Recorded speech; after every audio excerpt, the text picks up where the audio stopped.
சேப்பங்கிழங்கு வறுவல் செய்யும்போது மசாலா எல்லாம் அதை நல்லா கோட்டாகி சாப்பிட்றதுக்கு ரொம்ப டேஸ்ட்டாக வரணும் அப்படின்னா இந்த மாதிரி ஒரு டைம் செஞ்சு பாருங்கள்.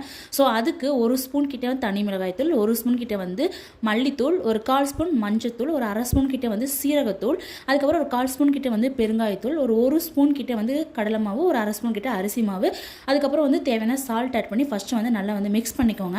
அதுக்கப்புறம் நான் சேப்பங்கிழங்கு வந்து ஒரு 2 விசில் நான் நல்லா வந்து வாஷ் பண்ணிவிட்டு ஒரு 2 விசில் விட்டு எடுத்து வச்சுருக்கேன். ஸோ அதை எடுத்து ஆட் பண்ணிக்கோங்க. ஆட் பண்ணிவிட்டு ஒரு 10 நிமிஷம் வந்து அப்படியே வந்து விட்டுருங்க.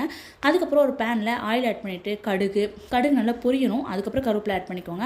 அதுக்கப்புறம் ஒரு 5-6 பல்லு இல்லைனா ஒரு 4-5 பல்லு பூண்டை வந்து தோலோடு தட்டி ஆட் பண்ணிக்கோங்க.